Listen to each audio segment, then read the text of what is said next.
പറഞ്ഞു നിർത്തിയത്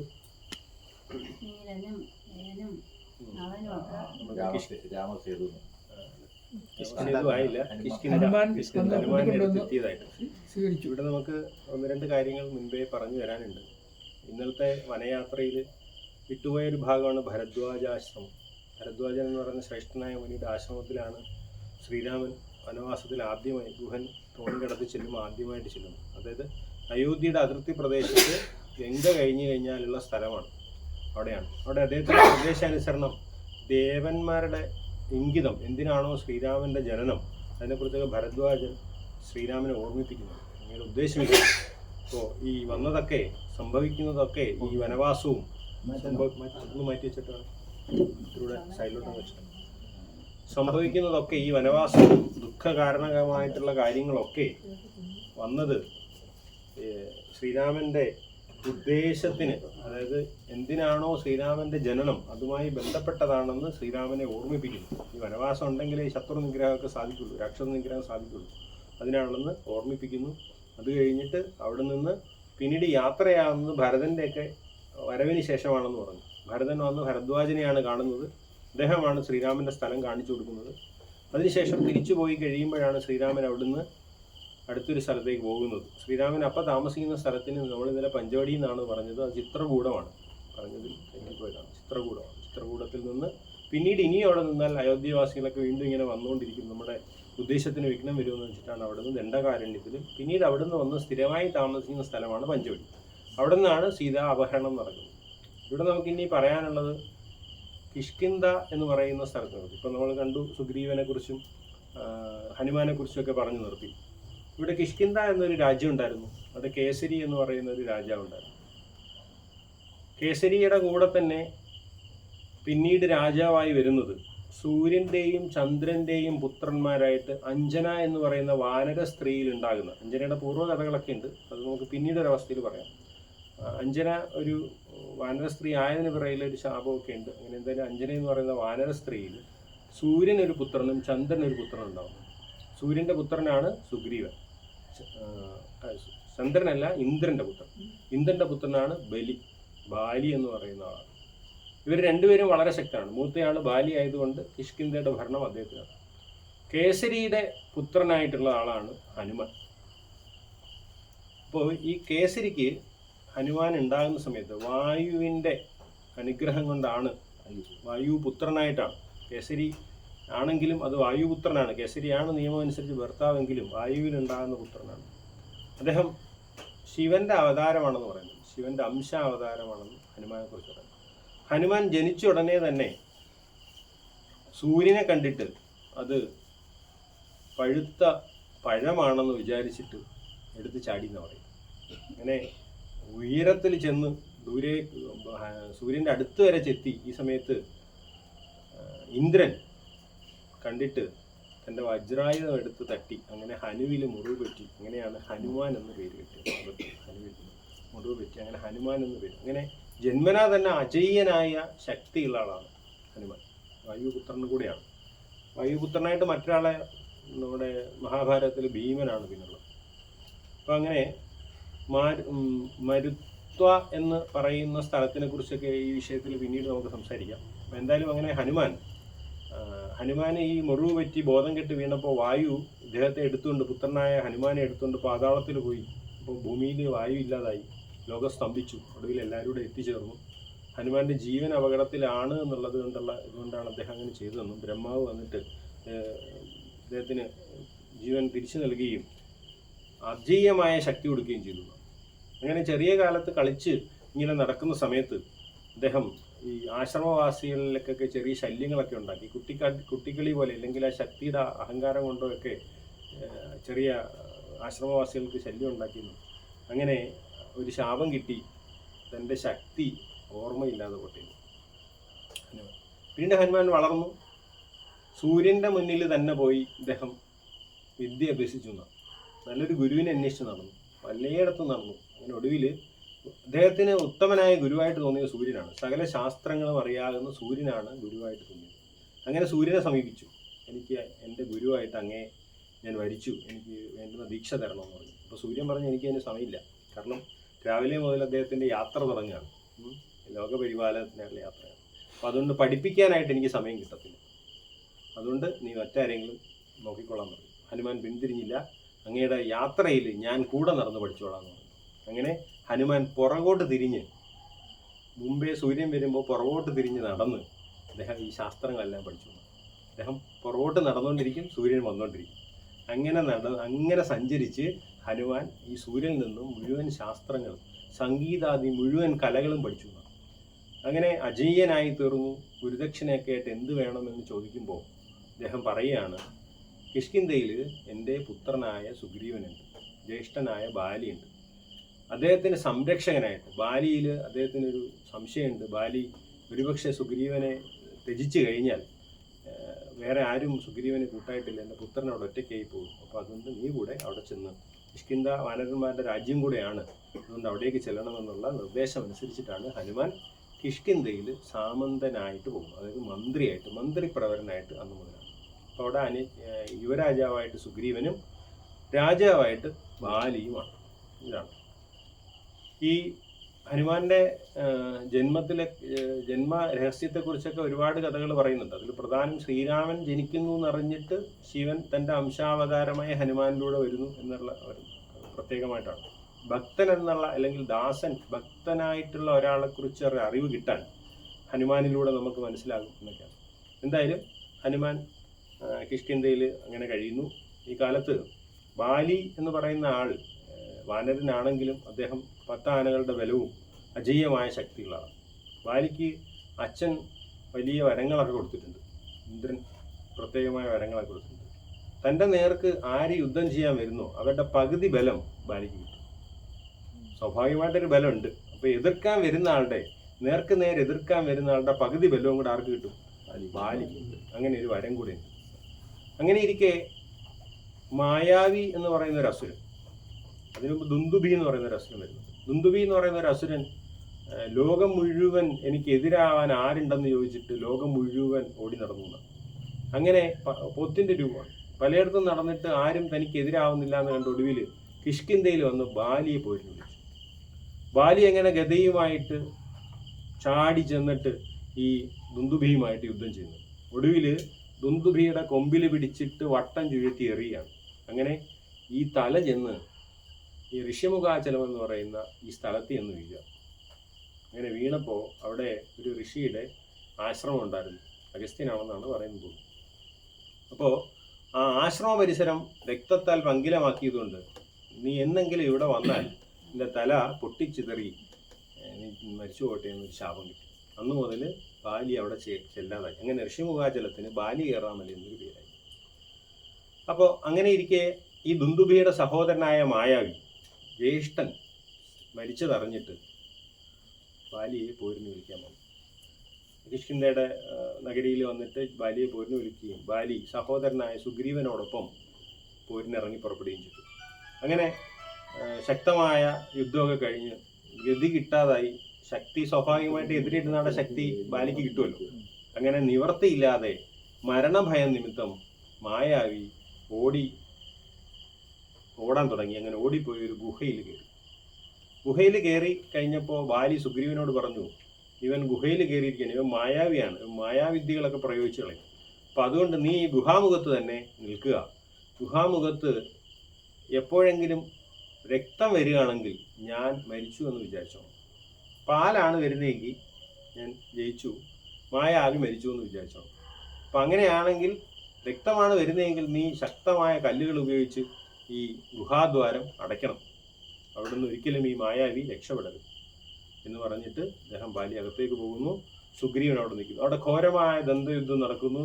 ഒടുവിൽ മായാവിയെ ബാലി കൊല്ലുന്നുണ്ട്. കൊല്ലുന്ന സമയത്ത് മായാവി ഈ പറഞ്ഞ കാര്യം കേട്ടിരുന്നത് കൊണ്ട് ഗുഹാമുഖത്ത് രക്തം ഉണ്ടായി. അപ്പോൾ സുഗ്രീവൻ വലിയ വിഷമമായി. ജ്യേഷ്ഠൻ മരിച്ചു. പക്ഷേ എന്നാലും സുഗ്രീവൻ നേരത്തെ ജ്യേഷ്ഠൻ പറഞ്ഞതനുസരിച്ച് ഗുഹാമുഖം കല്ലുകൾ കൊണ്ട് അടച്ച് കിഷ്കിന്ധയിലേക്ക് പോയി. എന്നിട്ട് രാജ്യഭാരമൊക്കെ ഏറ്റു. ജ്യേഷ്ഠൻ മരിച്ചു എന്നൊക്കെ പറഞ്ഞ് രാജ്യഭാരം ഏറ്റു. ബാലി അവിടെ നിന്ന് ഇരുട്ടത്ത് എവിടെ നോക്കിയിട്ടും ഗുഹാമുഖം കാണാതെ ഒടുവിൽ ഈ അടച്ച സ്ഥലം എങ്ങനെയോ മനസ്സിലാക്കി തട്ടിത്തെറിപ്പിച്ച് പുറത്തു വന്ന് ക്രുദ്ധനായിട്ട് തിരിച്ചു വന്നു. കാരണം സുഗ്രീവൻ മനഃപൂർവ്വം ബാലിയെ അപായപ്പെടുത്താൻ ശ്രമിച്ചതാണെന്നുള്ള ചിന്തയിൽ കിഷ്കിന്ധയിൽ വന്നു. ബാലി ഈ സുഗ്രീവനെ ഈ കൊട്ടാരത്തിൽ നിന്ന് പിടിച്ചിറക്കിയും സിംഹാസനത്തിൽ നിന്ന് പിടിച്ചിറക്കിയും ഉപദ്രവിക്കാൻ ശ്രമിക്കും. സുഗ്രീവൻ പറയുന്നുണ്ട്, ഞാൻ അറിഞ്ഞില്ല, ഞാൻ അങ്ങയുടെ നിർദ്ദേശം അനുസരിച്ചാണ് അടച്ചത്, പക്ഷെ ഇതൊന്നും കേൾക്കാൻ നിന്നില്ല. നീ എന്നെ തക്കം പാർത്ത് അപായപ്പെടുത്തിയിട്ട് രാജ്യം കൈക്കലാക്കാമെന്ന ദ്രോഹിയാണെന്നും പറഞ്ഞ് കേൾക്കാതെ ഇടി തുടങ്ങിയെന്നാണ് പറയുന്നത്. ഇടി കൊണ്ട് അവശനായി ഒരുപാട് പ്രാവശ്യം പറഞ്ഞു, എന്നിട്ടില്ല. അവസാനം ജീവനും കൊണ്ട് അവിടെ നിന്ന് ഓടുക. ഇങ്ങനെ ഓടി ഈ ബാലി പോകാത്ത ഒരേ ഒരു സ്ഥലം ഈ ബാലികേറാമലയായ ഋഷിമുഖാചലയുള്ളൂ. അവിടെ പോയി അഭയം പ്രാപിച്ചു. ഈ സമയത്ത് സുഗ്രീവന്റെ സത്യാവസ്ഥ മനസ്സിലായി. സുഗ്രീവനെ സംരക്ഷിച്ചോളാമെന്ന് പറയുകയും ചെയ്ത സ്ഥിതിക്ക് ഹനുമാൻ അദ്ദേഹത്തിനോടൊപ്പം പോകുന്നു. കൂടെ നളനെന്നും നീലനെന്നും പറയുന്ന വിശ്വകർമാവിന്റെ പുത്രന്മാരായ 2 പേരും കൂടെ ഇവരോടൊപ്പം ഇങ്ങനെ ഇവർ 4 പേരും കൂടെ ഋഷിമുഖാചലത്തിലാണ് വസിക്കുന്നത്. ബാലി തിരിച്ച് ഇവിടെ കയറാൻ പറ്റാത്തതുകൊണ്ട് എന്നെങ്കിലും സുഗ്രീവനെ കയ്യിൽ കിട്ടിയാൽ തീർക്കാമെന്നുള്ള ഉദ്ദേശത്തിൽ അദ്ദേഹം ആ ദേഷ്യത്തോടെ തിരിച്ചു പോകുന്നു. ബാലിക്ക് ഒരു ഭാര്യയുണ്ട്, താര. സുഗ്രീവന്റെ ഭാര്യ രുമയെ കൂടെ ബലാത്കാരമായി തൻ്റെ ഭാര്യയാക്കുന്നത്. അങ്ങനെ കഴിയുന്ന കാലത്ത് ആണ് നമ്മളുടെ ശ്രീരാമൻ സീതാന്വേഷണവുമായി ബന്ധപ്പെട്ടിട്ട് അവിടെ ചെല്ലുന്നത്.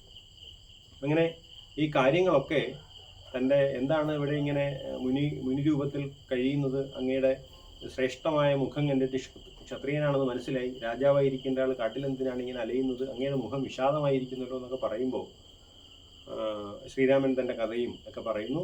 തിരിച്ച് സുഗ്രീവനും തൻ്റെ കഥ പറയുന്നു. 2 പേരും ഒരേപോലെ ദുഃഖിതരാണ്. നമ്മൾ ഒന്നിച്ച് നിന്നാൽ നമുക്ക് നമ്മുടെ ശത്രുക്കളെ തോൽപ്പിക്കാമെന്ന് ഹനുമാൻ രാമനോട് പറയുന്നു. അപ്പോൾ അങ്ങനെ അവരവിടെ സഖ്യം ചെയ്യാൻ അഗ്നി ഒക്കെ കൂട്ടി അഗ്നിസാക്ഷിയായിട്ട് സഖ്യം ചെയ്യുന്നത് ശ്രീരാമന് സീതയെ കണ്ടുപിടിക്കാനുള്ള എല്ലാ സഹായവും സുഗ്രീവൻ ചെയ്തു കൊടുക്കാമെന്നും പകരം ബാലിയെ കൊന്ന് തൻ്റെ ഭാര്യയെയും രാജ്യത്തെയും വീണ്ടെടുക്കാമെന്നുള്ള സഖ്യമാണ് ചെയ്യുന്നത്. അങ്ങനെ സമ്മതിക്കുന്നു. ഈ സമയത്ത് ഇവരങ്ങനെ നിൽക്കുന്ന സമയത്ത് സുഗ്രീവൻ ഓർക്കുന്ന ഒരു കാര്യമുണ്ട്. ഒരിക്കൽ ഇവർ പാറപ്പുറത്ത് ഇങ്ങനെ ഈ ഋഷിമുഖാചലത്തിൻ്റെ മുകൾ ഭാഗത്ത് നിൽക്കുമ്പോൾ മുകളിലൂടെ ആകാശമാർഗത്തിൽ പുഷ്പക വിമാനം വളരെ പെട്ടെന്ന് പോകുന്നത് കണ്ടു. അതിൽ നിന്നൊരു സ്ത്രീയുടെ നിലവിളി കേട്ടു. അപ്പം ഞങ്ങളെ കണ്ടുകൊണ്ട് ഒരു തുണിയിൽ കെട്ടിയ കുറച്ച് ആഭരണങ്ങൾ താഴേക്ക് ഇടുന്നു അതും കണ്ടു. അപ്പോൾ അത് അങ്ങ് പറഞ്ഞതനുസരിച്ച് സീതാദേവിയുടെ ആവാൻ സാധ്യതയുണ്ട്, അങ്ങ് കണ്ടാലും എന്ന് പറഞ്ഞ് ഈ ആഭരണങ്ങൾ കൊണ്ടുവന്ന് രാമനെ കാണിക്കുന്നു. രാമൻ ഇത് കണ്ടിട്ട് കണ്ണുകൾ നിറഞ്ഞിട്ട് ഇത് മനസ്സിലായില്ല എന്ന് പറയും. അപ്പോൾ ലക്ഷ്മണനോട് പറഞ്ഞു, എനിക്കിത് നോക്കാനുള്ള ശക്തിയില്ല ലക്ഷ്മണ, നീ ഇത് നോക്കിക്കോളൂ എന്ന് പറയും. ലക്ഷ്മണൻ അതിൽ നിന്നും പാദസരം കണ്ടുപിടിച്ചു എന്നാണ്. കാരണം എല്ലാ ദിവസവും സീതാദേവിയുടെ പാദം നമസ്കരിക്കുന്ന ഒരു സ്വഭാവം ആർക്കുണ്ട്? ലക്ഷ്മണനുണ്ട്. അതുകൊണ്ട് അത് കണ്ടുപിടിച്ചു സീതയുടെ തന്നെയാണെന്ന് മനസ്സിലാക്കുന്നു. അങ്ങനെ ഉറപ്പിച്ചു. ലക്ഷ്മണൻ പറഞ്ഞതനുസരിച്ച് ഇത് സീതയുടെ തന്നെയാണെന്ന് മനസ്സിലാക്കി അങ്ങനെ സീതാ അന്വേഷണത്തിനുള്ള കാര്യം ചെയ്യാമെന്ന് സുഗ്രീവൻ ഉറപ്പ് കൊടുത്തു. അപ്പോൾ പിന്നെ ബാലിയാണ്. അപ്പോൾ ബാലിയുടെ വലിയ ശക്തിയെക്കുറിച്ചൊക്കെ സുഗ്രീവന് നന്നായിട്ട് അറിയാം. ബാലിക്കൊരു ചെറിയ ഈ പറഞ്ഞ പ്രശ്നമുള്ളത് ഋഷിമുഖാചലത്തിൽ മാത്രമേ ഉള്ളൂ. ബാക്കി എവിടെയും ബാലി ലോകം വെല്ലുന്ന വിജയൻ തന്നെയാണ്. അപ്പോൾ അദ്ദേഹത്തിൻ്റെ ബലത്തെക്കുറിച്ച് അവിടെ കഥ പറയുന്നുണ്ട്. ഈ പറഞ്ഞ ദുന്ദുവിയുടെയും മായാവിയുടെയും കഥ കൂടാതെ പണ്ട് ബാലി 7 സമുദ്രത്തിലും തർപ്പണം ചെയ്യുന്ന ഒരു സ്വഭാവം ബാലിക്കുണ്ട്. സമുദ്രത്തിലെല്ലാം പോയി തർപ്പണം ചെയ്യും രാവിലെ. ഇദ്ദേഹം നിഷ്ഠയുള്ള ആളാണ്, സാത്വികനാണ്, ധർമ്മിഷ്ഠനും ഒക്കെയാണ്. പക്ഷെ വർക്കട സ്വഭാവം പോലെ കാണിച്ചു എന്നുള്ളതാണ് പ്രത്യേകത. അപ്പോൾ ഒരിക്കൽ രാവണനോട് ബാലിയുടെ അഹങ്കാരം, രാവണന്റെ അഹങ്കാരം ഏറ്റവും ഉറ്റി നിൽക്കുന്ന സമയത്ത് നാരദൻ ഒരിക്കൽ വിചാരിച്ചു, ഈ രാവണന്റെ അഹങ്കാരം ഒന്ന് മാറ്റണമല്ലോ, അതിനെന്താണ് വഴിയെന്ന് നോക്കിയിട്ട് നേരെ രാവണന്റെ അടുത്തിരുന്നു. എന്നിട്ട് പറഞ്ഞു, അങ്ങ് മഹാപരാക്രമിയാണ്, ത്രിവിക്രമനാണ്, ലോകം മുഴുവൻ കീഴടക്കി. പക്ഷേ ഒരു കുരങ്ങൻ അങ്ങയെക്കുറിച്ച് യാതൊരു ഇതും ഇല്ലാതെ പരിഹാസത്തിലാണ് സംസാരിക്കുന്നത്. അപ്പോൾ അതാരാണെന്ന് ചോദിച്ചു. അപ്പോൾ പറഞ്ഞു, ഇങ്ങനെ ബാലി എന്ന് പറഞ്ഞ് കിഷ്കിന്ധയിൽ ഒരു വെറും കുരങ്ങനാണ്, അയാളെ ഒന്നിനും കൊള്ളത്തൊന്നുമില്ല. പക്ഷെ എന്നാൽ അങ്ങേ വകവെക്കാത്ത ഒരേ ഒരാൾ ഈ കുരങ്ങ് മാത്രമേ ഉള്ളൂ. എന്നെ അയാളെ ഒന്ന് കാണണമല്ലോ എന്ന് പറഞ്ഞിട്ട് അങ്ങനെ രാവണൻ അവിടെ നിന്ന് ഇറങ്ങി പുറപ്പെടുകയാണ്. നാരദൻ ചിരിയോടുകൂടി നോക്കി നിൽക്കുന്നു. അങ്ങനെ ഇദ്ദേഹം അവിടെ നിന്ന് ഇറങ്ങി പുറപ്പെട്ടു. എവിടെ പോയി എന്ന് അന്വേഷിച്ചപ്പോൾ ഇദ്ദേഹം ഈ നദിയുടെ തീരത്ത് തർപ്പണം ചെയ്തുകൊണ്ടിരിക്കുകയാണ്. ഈ സമയത്ത് വാനരനാണല്ലോ, വാലിങ്ങനെ പുറകെട്ടുണ്ട്. ഒറ്റയടിക്ക് വാലെ പിടിച്ചൊരു അടി അടിക്കണം, അപ്പോൾ കൊന്നുകളയാന്ന് പറഞ്ഞിട്ട് രാവണൻ തൻ്റെ 10 കൈകളുമൊക്കെ 20 കൈകളും വെച്ച് ഈ വാലിൽ മുറുക്ക പിടിച്ച് വാരി അടിക്കാൻ നോക്കിയിട്ട് അനങ്ങുന്നില്ല, ഒരു രോമം പോലും അനങ്ങില്ലെന്ന്. വീണ്ടും ആവുന്ന ബലമൊക്കെ പിടിച്ച് വീണ്ടും നോക്കി. മൂന്നാമത് നോക്കിയപ്പോഴത്തേക്കും ബാലി തൻ്റെ വാലുകൊണ്ട് ചുറ്റിയങ്ങെടുത്തു. രാവണൻ അവിടെ കുടുങ്ങിപ്പോയി. കൈകളെല്ലാം കൂട്ടിപ്പിണഞ്ഞ് ഈ ബാലിയുടെ വാലിൽ കുടുങ്ങിക്കിടക്കുക. അവിടുന്ന് തർപ്പണം കഴിഞ്ഞ് അദ്ദേഹം എഴുന്നേറ്റ് ഈ മറ്റ് 6 സമുദ്രങ്ങളിലും ഇദ്ദേഹം തർപ്പണത്തിന് പോയി. പോകുന്നിടത്തെല്ലാം ഈ രാവണൻ വാലേ കിടപ്പുണ്ട്. വെള്ളത്തിൽ മുങ്ങിയും പൊങ്ങിയും വെള്ളം കുടിച്ചും ഇങ്ങനെ ഇനിയൊന്നും സംഭവിക്കാനൊന്നും ബാക്കിയില്ല, അത്രത്തോളമായി. പിന്നെ പോകുന്നിടത്തെല്ലാം വാലിട്ടടിക്കും. അതെല്ലാം കിട്ടി. രാവണന്റെ ഗർവെല്ലാം തീർന്നു. ഇങ്ങനെ ഈ 7 സമുദ്രവും കഴിഞ്ഞിട്ട് തിരിച്ച് ഇദ്ദേഹം തൻ്റെ രാജ്യത്ത് വന്നിട്ട് മലമൂത്രാദി വിസർജനങ്ങളൊക്കെ ചെയ്തു. ഇതെല്ലാം ഈ രാവണന് കിട്ടിയെന്നാണ് പറയുന്നത്. ഇതും കഴിഞ്ഞിട്ട് വീണ്ടും തൻ്റെ സ്നാനം കഴിഞ്ഞിട്ട് ഭക്ഷണം കഴിക്കാനായിട്ട് പോയി ഇരുന്നപ്പോൾ വാനര കുട്ടികളൊക്കെ ചെന്നിട്ട് ഈ രാവണനെ തോണ്ടി കളിച്ചു. ഈ സമയത്താണ് ബാലി തിരിഞ്ഞു നോക്കി, ആരിത്, ഇതെന്ത് പറ്റിയെന്ന് ചോദിച്ചിട്ട് രാവണനല്ലേ എന്ന് പറഞ്ഞിട്ട് ഈ നാരദന് മുമ്പേ തന്നെ ബാലിയുടെ അടുത്ത് പോയായിരുന്നു. ഈ രാവണനെ കുറിച്ചൊരു മുന്നറിയിപ്പ് കൊടുത്തായിരുന്നു. നേരത്തെ പറഞ്ഞതുപോലെ ഈ അടുത്തും പറഞ്ഞു, രാവണൻ അങ്ങേ ഉപദ്രവിക്കാനായിട്ട് ഇങ്ങനെ ശ്രമിച്ച് നടക്കുകയാണ്, അങ്ങേ തക്കം പാർത്തിരിക്കുകയാണെന്ന് പറഞ്ഞു. അപ്പൊ ഇത് ബാലി അറിഞ്ഞിട്ട് തന്നെയാണ് ഇയാളെ പിടിച്ചതും ഒക്കെ. പക്ഷെ ഇത് രാവണനാണല്ലോ, എന്ത് പറ്റിയെന്ന് പറഞ്ഞിട്ട് ഇദ്ദേഹത്തെ വിളിച്ച്, അയ്യോ ഇതെങ്ങനെ കുടുങ്ങിപ്പോയെന്നൊക്കെ ചോദിച്ച് വിളിച്ചിരുത്തി ഭക്ഷണമൊക്കെ കൊടുത്ത് അവസാനം ഇവര് പറഞ്ഞ ഞങ്ങളെ തോപ്പിക്കാൻ ആരുണ്ടെന്ന് പറയുന്നത് പോലെ രാവണനെയും ചേർത്ത് പിടിച്ച് പറഞ്ഞു വിട്ടു. രാവണൻ തൽക്കാലം ആ ഗർവൊക്കെ ഒന്ന് അടക്കി തിരിച്ചു പോയെന്ന് പറഞ്ഞു. അങ്ങനെ അത്ര അജയ്യനാണ് ബാലി. രാവണനെ പോലും ഒന്നും ചെയ്യാൻ പറ്റാത്തത്ര അജയ്യനാണ് ബാലി എന്ന് മനസ്സിലാക്കാനായിട്ട് ഈ കഥയും അവിടെ പറയുന്നത്. അപ്പോൾ ശ്രീരാമന്റെ അംഗബലത്തിൽ സുഗ്രീവനൊരു ചെറിയ സംശയമുണ്ട്. ഇദ്ദേഹം സാധാരണ ഒരു മനുഷ്യൻ, ഒരു രാജാവാണ്, എന്നാലും സാധാരണ മനുഷ്യൻ, ഇദ്ദേഹത്തിനെ കൊണ്ട് ബാലി എന്തെങ്കിലും ചെയ്യാൻ പറ്റുമോ? ആ സംശയം ശ്രീരാമന് മനസ്സിലായി. അപ്പം തൻ്റെ കഴിവ് തെളിയിക്കാൻ എന്താണ് വേണ്ടതെന്ന് ചോദിക്കുമ്പോൾ ഈ ദുന്ദുഭി പണ്ട് വലിച്ചെറിഞ്ഞ, ദുന്ദുഭിയുടെ ഈ തല വലിച്ചെറിഞ്ഞായിട്ട് പറയുന്നുണ്ടല്ലോ, ബാലി വലിച്ചെറിഞ്ഞ ആ തല ഇപ്പോഴും ഋഷ്യമുഖാചലത്തിൽ കിടപ്പുണ്ട്. എൻ്റെ മാംസമൊക്കെ പോയെന്നേ ഉള്ളൂ, പക്ഷേ ആ തല അവിടെ കിടപ്പുണ്ട്. നോക്കിയാൽ ഭീമാകാരമായ ഒരു കുന്നു പോലെ അത് അവിടെ കിടക്കുക. ഇത് കാണിച്ചു, ഇത് അദ്ദേഹം അവിടെ നിന്ന് വലിച്ചെറിഞ്ഞ, കിഷ്കിന്ധയിൽ നിന്ന് വലിച്ചെറിഞ്ഞ് ഇവിടെ വന്ന് വീണതാണ്. അപ്പോൾ ശ്രീരാമൻ തൻ്റെ തള്ളവിരൽ കൊണ്ട് ഒരു തട്ട് തട്ടി ഇത് വളരെ ദൂരേക്ക് വലിച്ചെറിഞ്ഞു. അപ്പോൾ പകുതി ആശ്വാസം. എന്നാലും പോരാ, പിന്നെന്താണ്, എല്ലാ ദിവസവും ബാലി മൽപ്പിടുത്തം നടത്തുന്ന ഒരു സ്ഥലമുണ്ട്. നമ്മളൊക്കെ എങ്ങനെ ഈ പറഞ്ഞ ഇങ്ങനെയൊക്കെ സാധനങ്ങളൊക്കെ എത്തും, അതേപോലെ ബാലി 7 മരങ്ങൾ ഒരേപോലെ ചുറ്റിലുണ്ട്. ഇതിൽ ഒരേ സമയം ഇടിച്ച് മരങ്ങൾ തമ്മിൽ കൂട്ടിയിടിപ്പിക്കും. ഇങ്ങനെയൊക്കെയുള്ള അഭ്യാസങ്ങൾ നടത്തുന്ന സപ്തസാലങ്ങൾ എന്ന് പറയുന്ന 7 മരങ്ങൾ ഇത് വട്ടത്തിലാണ് നിൽക്കുന്നത്. ഇതിൽ ഒരുപാട് അഭ്യാസങ്ങൾ ഇദ്ദേഹം വട്ടം ചുറ്റിയും കറങ്ങിയും ഒക്കെ ഇതിലിങ്ങനെ മനുഷ്യന് സാധാരണമായിട്ട് വിശ്വസിക്കാൻ പറ്റാത്ത അഭ്യാസങ്ങളൊക്കെ ഈ സപ്തസാലങ്ങളിൽ അദ്ദേഹം ദിവസമുള്ള കായിക വിനോദമായി ചെയ്യാറുണ്ട്, തൻ്റെ ബലം നിലനിർത്താൻ. അപ്പോൾ ശ്രീരാമൻ ഒറ്റ ശരം കൊണ്ട് ഈ വട്ടത്തിൽ നിൽക്കുന്ന മുഴുവൻ മരത്തിനെയും മുറിച്ചു മാറ്റി. അപ്പോഴത്തേക്ക് സുഗ്രീവന് ഏകദേശം ഉറപ്പായി, ശ്രീരാമൻ അജയ്യനാണെന്ന്. അങ്ങനെ അടുത്ത എന്താണെന്ന് ചോദിക്കുന്നു. സുഗ്രീവനോട് പറയുന്നു ബാലിയെ പോയി പോരിന് വിളിച്ചോളാൻ പറയുന്നു. അങ്ങനെ ബാലിയെ പോരിന് വിളിക്കാനായിട്ട് സുഗ്രീവൻ പോകുന്നു. ശ്രീരാമൻ ലക്ഷ്മണനോടൊപ്പം നോക്കി ഇവരെ ഇദ്ദേഹത്തിന് സുഗ്രീവനെ രക്ഷിക്കാനായിട്ട് കൂടെ പോകുന്നു. അങ്ങനെ സുഗ്രീവൻ്റെ എന്ന് പറഞ്ഞറിവുകൊണ്ട് നേരിട്ട് യുദ്ധം ചെയ്താൽ ബാലിയെ തോൽപ്പിക്കാൻ പാടാണ്. അങ്ങനെ സുഗ്രീവനുമായിട്ട് യുദ്ധം ചെയ്യുന്ന സമയത്ത് അമ്പ ചെയ്ത് കൊല്ലാം എന്നുള്ള നിലയിലാണ് പോകുന്നത്. സുഗ്രീവനും ബാലിയും യുദ്ധം തുടങ്ങി. നോക്കിയപ്പോൾ 2 പേരും ഒരേപോലെ ഇരിക്കുക, ചേട്ടനും അനിയനും നടക്കുക. ഭയങ്കരമായ യുദ്ധം തുടങ്ങി. പക്ഷേ തിരിച്ചറിയാൻ വയ്യ. അമ്പ ചെയ്യുമ്പോൾ അറിയാതെ സുഗ്രീവന് കൊണ്ടാലോ എന്നുള്ളത് കൊണ്ട് ശ്രീരാമൻ അമ്പ ചെയ്യാൻ മടിച്ചു. അങ്ങനെ ബാലിയുടെ കയ്യിൽ നിന്ന് ആദ്യമൊക്കെ എതിർത്ത് നിന്നെങ്കിലും ബാലിയുടെ കയ്യിൽ നിന്ന് ഇടി നന്നായിട്ട് സുഗ്രീവന് കെട്ടി രക്തം ഛർദ്ദിച്ചു. എന്നിട്ട് നോക്കുകയാണ്, ആരും ഒന്നും അമ്പ ചെയ്യുന്നുമില്ല, രക്ഷിക്കുന്നുമില്ല. ഒടുവിൽ അവിടെ നിന്ന് ഓടി വന്നിട്ട് ശ്രീരാമനോട് പറയുകയാണ്, കൊല്ലണമെങ്കിൽ നേരെ കൊല്ലാൻ പോരായിരുന്നു, ദുഷ്ടനായ ബാലിയെ കൊണ്ട് കൊല്ലിക്കേണ്ട കാര്യമുണ്ടോ എന്നൊക്കെ ചോദിച്ച് കുറേ ദേഷ്യപ്പെടുന്നത്. ഇടി കൊണ്ടതിൻ്റെ വിഷമം കൊണ്ടാണ്.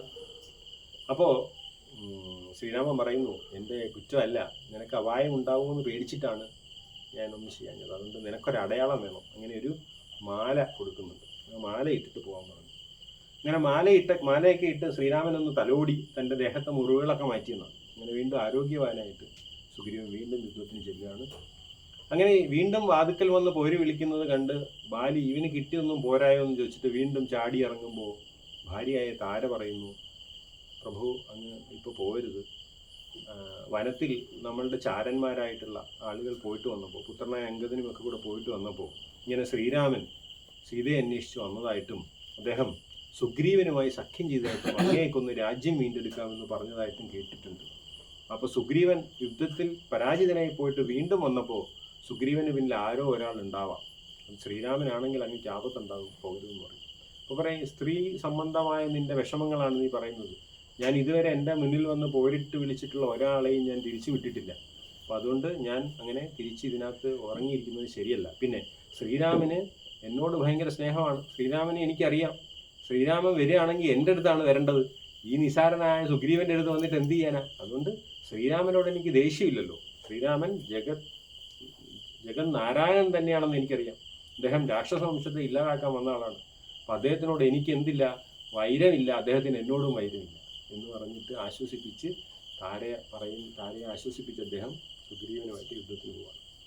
അങ്ങനെ സുഗ്രീവനുമായിട്ട് യുദ്ധം ചെയ്തുകൊണ്ടിരിക്കുന്ന സമയത്ത് നോക്കിയപ്പോൾ അച്ഛൻ കൊടുത്തൊരു മാല ആർക്കുണ്ട്? ബാലിക്കുണ്ട്. അപ്പം മാലയിലും ചില സാമ്യമുണ്ട്. ഒടുവിൽ ഇനിയും പരീക്ഷിക്കുന്നത് ശരിയല്ല എന്നറിഞ്ഞിട്ട് ഇടികൊണ്ട് അവശനായി ഇരിക്കുകയാണ് സുഗ്രീവന്. പിന്നെയും ഇടികൾ പലതരത്തിൽ കൊണ്ട് ഇരിക്കുകയാണ്. ഈ സമയത്ത് വൃക്ഷത്തിൻ്റെ മറവിൽ ഒളിച്ചു നിന്ന് മഹേന്ദ്രം എന്നൊരു അസ്ത്രം കൊണ്ട് ബാലിയുടെ മാറ് പിളർന്ന് ബാലി താഴെ വീഴുകയാണ്. അങ്ങനെ വീണ് അലറി വിളിച്ചുകൊണ്ടാണ് ബാലി താഴെ വീഴുന്നത്. ഭൂമി മുഴുവൻ വിറകൊണ്ടെന്നാണ് പറയുന്നത്, ബാലിയുടെ അലർച്ചയും വീഴ്ചയും കണ്ടിട്ട്. അങ്ങനെ ബാലി ആ സമയത്ത് അടുത്തേക്ക് വന്ന ശ്രീരാമനോട്, ഞാൻ എന്ത് പിഴച്ചു അങ്ങയോട് എന്നൊരു ചോദ്യമുണ്ട്. എന്ത് പിഴച്ചു എന്നൊരു ചോദ്യമുണ്ട്. അങ്ങ് ധീരനാണെങ്കിൽ എന്നോട് നേർക്ക് നേരല്ലേ യുദ്ധം ചെയ്യേണ്ടത്, ഒളിച്ചു നിന്നാണോ അമ്പ് ചെയ്യേണ്ടത് എന്നൊക്കെയുള്ള കുറേ ബാലിയുടെ ചോദ്യങ്ങൾ. ഈ ചോദ്യങ്ങൾക്ക് ശ്രീരാമൻ്റെ മറുപടിയുണ്ട്. ഞാൻ ധർമ്മം ഉയർത്തിപ്പിടിക്കാൻ വേണ്ടിയിട്ട്, ധർമ്മത്തെ സംരക്ഷിക്കാൻ വേണ്ടിയിട്ട് ആയുധവും ഏന്തി നടക്കുന്നവനാണ്. അധർമ്മത്തെ എവിടെ കണ്ടാലും ഞാൻ അതിനെ ഇല്ലാതാക്കും. അതിന് ശക്തിമാനെന്നോ ദുർബലനെന്നോ എനിക്ക് വ്യത്യാസമില്ല. അമ്മ, സഹോദരപത്നി, പുത്രി ഇവരെ ബലാത്കാരമായി സ്വീകരിക്കുന്നവർ ലോകത്തിലെ ഏറ്റവും വലിയ പാപിയാണെന്നുള്ളത് ധർമ്മമാണ്. നീ അത് ചെയ്തു. അനുജനെ ആവശ്യമില്ലാതെ കുറ്റക്കാരനാക്കി, അനുജൻ്റെ ഭാര്യയെ ബലാൽ സ്വീകരിച്ചു. ഇങ്ങനെയുള്ള നിന്റെ കുറ്റത്തിന് ഞാൻ ചെയ്ത ശിക്ഷയാണ് എന്ന് പറഞ്ഞിട്ടാണ്. അപ്പോൾ ബാലിക്ക് തൻ്റെ തെറ്റ് മനസ്സിലായി. ശ്രീരാമനോട് മാപ്പിരുന്നിട്ട് പറഞ്ഞു, അങ്ങയുടെ മടിയിൽ തന്നെ കിടന്ന്, അങ്ങയുടെ മുന്നിൽ തന്നെ, അങ്ങയുടെ സ്പർശനമേറ്റ് മരിക്കാനുള്ള ഭാഗ്യം എനിക്ക് തരണം, ഈ അമ്പ് വലിച്ചു വിടണമെന്ന് പറഞ്ഞു. അങ്ങനെ ശ്രീരാമനൊന്ന് തലോടി അമ്പ് വലിച്ചു ബാലി ഈ ഇഹലോകവാസം വെടിയുകയാണ്. ഇത് അറിഞ്ഞ് താര അവിടുന്ന് കരഞ്ഞുകൊണ്ട് വരുന്നു. വലിയ വിലാപമാണ്. പിന്നെ എനിക്ക് ഇദ്ദേഹമേ ഉണ്ടായിരുന്നു, ഇനി ഞാൻ എന്താ ചെയ്യുക, എൻ്റെ മകനെ ഞാൻ എങ്ങനെ വളർത്തും എന്നൊക്കെ പറഞ്ഞ് വലിയൊരു വിലാപം, താരാവിലാപം എന്നൊക്കെ ഇരിക്കുന്നു. ശ്രീരാമൻ താരയെ ആശ്വസിപ്പിക്കുന്നു. അത് വളരെ താത്വികമായ ഒരു ഇതാണ്. ശ്രീരാമൻ താരോപദേശം വളരെ പ്രധാനപ്പെട്ട ഒരു കാര്യമാണ്. താരയോട് ചോദിക്കുന്നു, നിന്റെ ഭർത്താവ് മരിച്ചിട്ടുണ്ടോ ശരിക്കും എന്നൊക്കെ ചോദിക്കുന്നുണ്ട്. അങ്ങനെ ഒരാൾ മരിക്കപ്പെടുന്ന ഒരാളാണോ ആത്മാവ്? ആത്മാവിന് അഗ്നിയോ കാറ്റോ കൊണ്ട് മരിപ്പിക്കാൻ പറ്റില്ല, അല്ലെങ്കിൽ അസ്ത്രം കൊണ്ട് കൊല്ലാൻ പറ്റില്ല. ആത്മാവ് ദ്വിജനാണ്, അദ്ദേഹം എവിടെയും പോകുന്നില്ല എന്നൊക്കെ പറഞ്ഞ് കുറേ സാത്വിക വചനങ്ങൾ കൊണ്ട് താരയെ ആശ്വസിപ്പിക്കുന്നു. എന്നിട്ട് പറഞ്ഞു, മകനെയും കൊണ്ട് സുഖമായി ജീവിക്കൂ, സുഗ്രീവൻ രാജ്യം ഭരിക്കട്ടെ, നിങ്ങൾക്കൊരാപത്തും വരില്ല എന്ന് പറഞ്ഞിട്ട് അങ്ങനെ സുഗ്രീവനെ അവിടുത്തെ രാജാവായിട്ട് വാഴിക്കുകയാണ്. ബാലിയുടെ മകനായ അംഗദനെ യുവരാജാവായിട്ടും വാഴിച്ചു.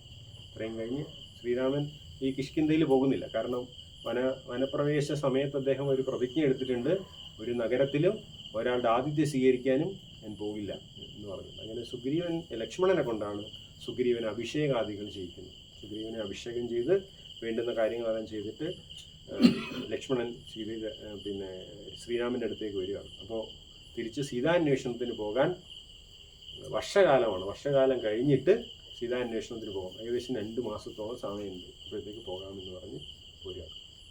അങ്ങനെ ശ്രീരാമനും ലക്ഷ്മണനൂടെ ഈ പറഞ്ഞ ഋഷിമുഖാചലത്തിൽ തന്നെ ഒരു സ്ഥലത്ത് സ്വസ്ഥമായി കഴിയുന്നു. ഈ സമയത്ത് ശ്രീരാമനോട് ലക്ഷ്മണൻ്റേതായ പല ചോദ്യങ്ങളും രാമായണത്തിലുണ്ട്. എല്ലാം തത്വജ്ഞാനപരമായ ചോദ്യങ്ങളാണ്. പൂജിക്കേണ്ടത് എങ്ങനെയാണ്, ഭഗവാനെ പൂജിക്കേണ്ടത് എങ്ങനെയാണെന്നുള്ള ചോദ്യങ്ങളൊക്കെ അവിടെ വരുന്നുണ്ട്.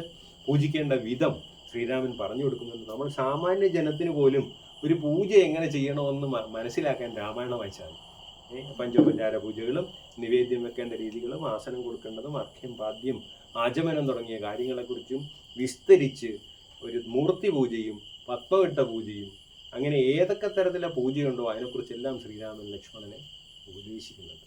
അപ്പം എന്തിനു വേണ്ടിയായിരിക്കും? രാമായണത്തിൽ ഇതെല്ലാം വെച്ചതെന്ന് ചിന്തിക്കുന്നുണ്ടോ? അല്ല, എന്തിനു വേണ്ടി? പൂജാവിധികൾ ഗോപ്യമായിട്ട് കാണുന്ന സമൂഹമുള്ളതാണ് നമ്മുടെ മുന്നിൽ, അല്ലേ? ഏകദേശം ഇപ്പോൾ ഞാനൊക്കെ പഠിക്കുന്ന ഒരു സമയത്ത് പോലും പൂജ വേറെ ആരും ചെയ്യാൻ പാടില്ല. അങ്ങനെയാണ്. പൂജ വേറൊരാൾ ചെയ്താൽ ഇത് ദോഷമാണ്, ബ്രാഹ്മണ സമൂഹം മാത്രം ചെയ്യേണ്ടതാണെന്ന് പറയുന്ന ഒരു കാലത്താണ് ഞാൻ പൂജ പഠിക്കുന്നത്. നമുക്ക് ആദ്യമൊക്കെ കുറേ എതിർപ്പുകളും പ്രശ്നങ്ങളൊക്കെ ഉണ്ടായിരുന്നു. ഇപ്പോൾ പക്ഷേ അങ്ങനെയല്ല. NSS പഠിപ്പിക്കുന്നുണ്ട്, പലയിടത്തും പഠിക്കുന്നു, പല ആളുകളും ചെയ്യുന്നു ഒക്കെ ഉണ്ട്. പക്ഷേ ഇത്ര ഗോപ്യമായ ഒരു കാര്യം എന്തുകൊണ്ട് രാമായണത്തിൽ സവിസ്തരം എഴുതി വെച്ചു? രാമായണം വായിക്കുന്നവർക്ക് എല്ലാവർക്കും അത് സാമാന്യ ജനം ചെയ്യേണ്ടതാണെന്ന് പൂജ എല്ലാവരും ചെയ്യേണ്ടതാണെന്നും അതിന്റെ അധികാരി എല്ലാവരുമാണെന്നുള്ളതിന്റെ ഒരു ഏറ്റവും വലിയ തെളിവാണ്. ചട്ടമ്പിസ്വാമി വേദാധികാര നിരൂപണം എന്നൊരു പുസ്തകം എഴുതിയിട്ടുണ്ട്. അതിനകത്ത് വിസ്തരിച്ച് ഈ സമ്പ്രദായത്തെക്കുറിച്ച്, ആരാണ് പൂജ ചെയ്യേണ്ടത്, എങ്ങനെ ചെയ്യാം എന്നതിനെക്കുറിച്ചൊക്കെ വളരെ കാര്യമായി എഴുതിയിട്ടുണ്ട്. അപ്പോൾ എന്തായാലും ഇങ്ങനെ പൂജയ്ക്ക് അധികാരി ആരാണെന്നുള്ള ചോദ്യത്തിന് ഭഗവാൻ പറയുന്നത് ഭക്തനാണെങ്കിൽ പൂജയ്ക്ക് അധികാരിയാണെന്ന് പറയുന്നത്. ഈശ്വരനിൽ ഭക്തിയുള്ള ആൾക്ക് പൂജ ചെയ്യാം എന്ന് പറയുന്നത്. അപ്പം അങ്ങനെ പൂജയെക്കുറിച്ചും പിന്നീട് ലോകതത്വത്തെക്കുറിച്ചും പലതിനെക്കുറിച്ചും ലക്ഷ്മണന്റെ സംശയങ്ങൾക്കൊക്കെ ഉത്തരം കൊടുക്കുന്നുണ്ട്. ഇതെല്ലാം കഴിഞ്ഞിട്ട് രാമൻ വീണ്ടും സീതയെ വിളിച്ച് കരയുന്നുണ്ട്. അങ്ങനെ സീത എവിടെയാണെന്നൊക്കെ ചോദിച്ചിട്ട് വളരെ ദയനീയമായി കരയുന്നുണ്ട്. അപ്പോൾ അത് കഴിഞ്ഞിട്ട് വർഷകാലമൊക്കെ കഴിഞ്ഞു, പക്ഷേ സുഗ്രീവനെ കാണുന്നില്ല.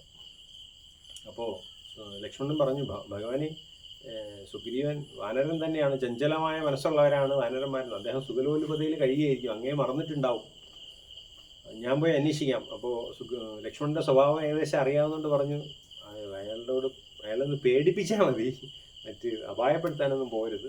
ഒരുപക്ഷെ അദ്ദേഹം മറന്നു പോയിട്ടുണ്ടെങ്കിൽ ഒന്ന് പേടിപ്പിക്കുക എന്ന് പറയുക.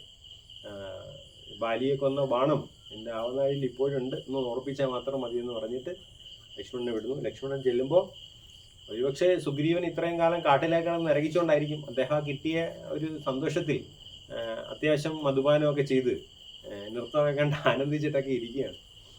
ഇതിനു മുമ്പേ തന്നെ താര പോയി സുഗ്രീവനോട് പറയുന്നുണ്ട്, പ്രഭു, അദ്ദേഹം നമ്മുടെ ശ്രീരാമൻ വനത്തിൽ ഏകനായി സീതയെ കാണാതെ വിഷമിച്ചിരിക്കുകയാണ്, അങ്ങ് വളരെ അത്യാവശ്യമായി വേണ്ടുന്നതൊക്കെ ചെയ്യണം എന്ന് പറയുന്നുണ്ട്. ശരി ശരി എന്നൊക്കെ പറഞ്ഞു കഴിഞ്ഞു. ഹനുമാൻ പോയി പറയുന്നുണ്ട്, സൂക്ഷിക്കണം, നമുക്ക് ആവശ്യത്തിന് നമ്മളെ സഹായിച്ച ആളാണ്, അദ്ദേഹത്തെ പ്രത്യേകിച്ച് സ്വാമിയെ നമ്മൾ ഒഴിവാക്കിക്കൂടാ എന്നൊക്കെ പറയുന്നുണ്ട്. അപ്പോഴാണ് ലക്ഷ്മണന്റെ വരവ്. ലക്ഷ്മണൻ വരുന്ന വരവ് കണ്ടപ്പം വാനരന്മാർ പേടിച്ച് മരത്തിലൊക്കെ കയറിയെന്ന് പറയുന്നത്. അത്ര ക്രോധത്തോടു കൂടി വില്ലും അമ്പും ഒക്കെ ആയിട്ട് വരികയാണ്. അപ്പോൾ ഈ വാനരന്മാരൊക്കെ ചീറ്റിക്കൊണ്ടൊക്കെ പേടിച്ച് ഒതുങ്ങിയൊക്കെ പോകത്തില്ല, അങ്ങനെ എല്ലാവരും പോകണം. അപ്പോൾ വരുന്ന വിരകം കണ്ടപ്പോഴേ ആളുകൾക്ക് മനസ്സിലായി വളരെ പ്രശ്നമാണ്.